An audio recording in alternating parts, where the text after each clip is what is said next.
Superstar Nirahua sir, हम राउर बहुत बड़ फैन नहीं। देखी ना पूरा घर में राउर फोटो लगवले बानी। बिटिया बिटिया ई निरहुआ ना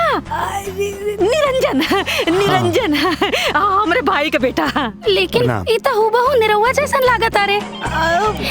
लेकिन आंटी पहले इनकरा के कबू देखनी ना हम। कहा ना बेटा कि अपने पापा के साथ रहत रहा ना पटना में ना, तो ई अब आज से हमरे संग रही है। हम भी यहाँ अभी शिफ्ट भइल बानी। एकरा पहले कहीं और रहत रहनी है ना आंटी?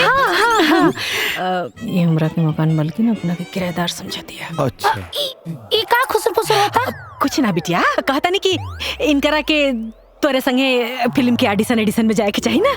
अब बिटिया तनी इनकरा के भी कुछ काम दिया था। देखिए आंटी, ये डुप्लीकेट लोग के कबो मेन रोल तो मिलेला ना, बस कोनो साइड रोल मिल जाए छोटा मोटा।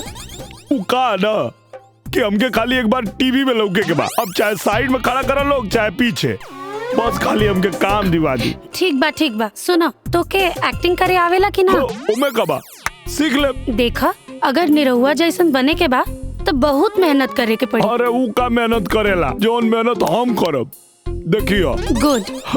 लेकिन सुना, तो के फिल्म में काम करे के बा ना, तो पहले तो के तोहार नाम बदले के पड़ी। आज से तोहार नाम निरंजन ना, नीरू।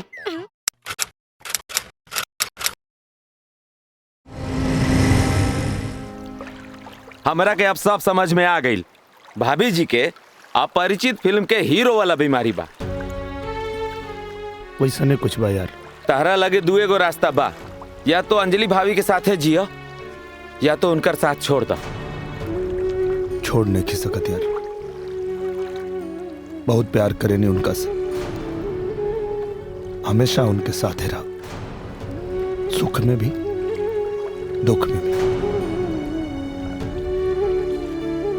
और बीमारी में भी।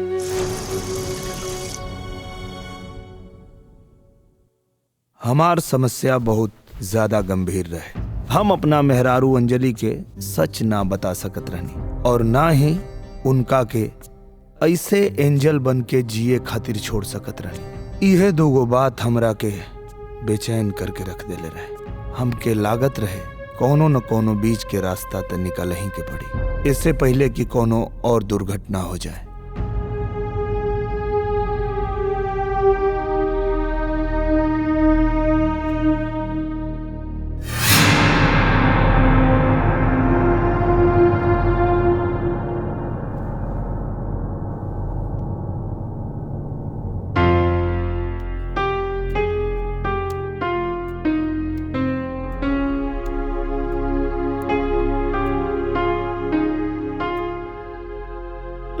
का भइल? कुछ ना। माई कुछ कहनी है का? तो हमरा से कोनो गलती भइल बा का? अरे ना, वो जोन फिल्म करे के बना ओकरे कहानी के बारे में सोचा था। अच्छा, मालूम बा जब आप सोच में डूबल रहेनी तो बहुत सुंदर लागेनी। हमरा के आपके जैसा नहीं एकदम सुंदर लड़का चाहिए। ना, हमरा के तोहरे जैसन एगो सुंदर बेटी चाहिए, बस ओकर आँख हमरे जैसन होके की चाहिए। काहे? हमरा आँख में कोनो प्रॉब्लम बा का? अरे ना, हमार मतलब वो नहीं के ना, कोनो प्रॉब्लम हमरा में ही बा, यही से हम आज ले माई ना बन पवनी।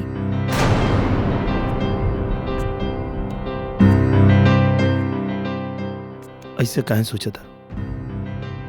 हाँ, डॉक्टर के दवा और दुआ से सब ठीक हो जाए।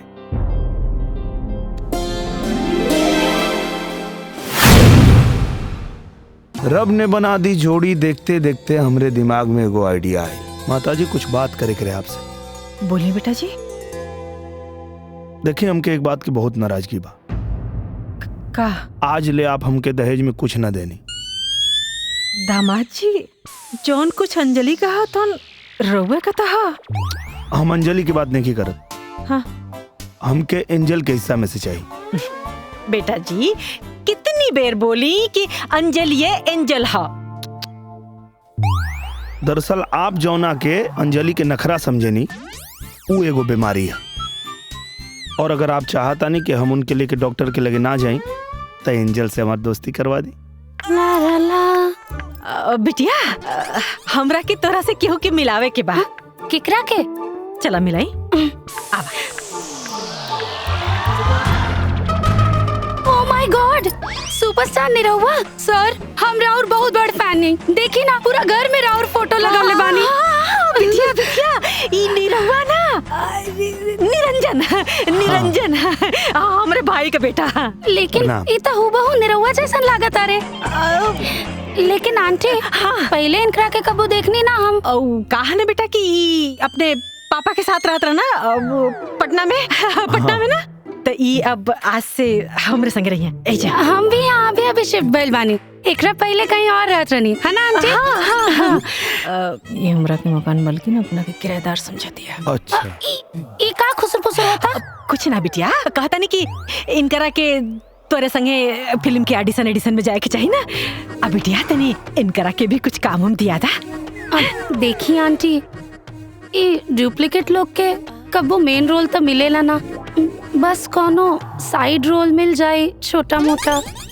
का ना कि हमके खाली एक बार टीवी में लौके के बाद, अब चाहे साइड में खड़ा करा लोग चाहे पीछे, बस खाली हमके काम दिवा दी। ठीक बा सुनो, तो के एक्टिंग करे आवेला कि ना? ओमे कबा सीख ले। देखा अगर निरहुआ जैसन बने के बा तो बहुत मेहनत करे के पड़ी। अरे ऊ का मेहनत करेला जोन मेहनत हम करब, देखियो। गुड। लेकिन सुना, तो के फिल्म में काम करे के बा ना, तो पहले तो के तोहार नाम बदले के पड़ी। आज से तोहार नाम निरंजन ना, नीरू।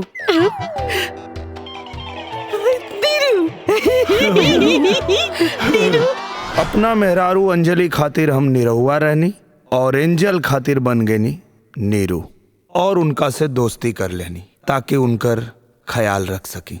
और वो दिन से शुरू हो गई हमार डबल ड्यूटी। निरहुआ निरहुआ पकड़ रहा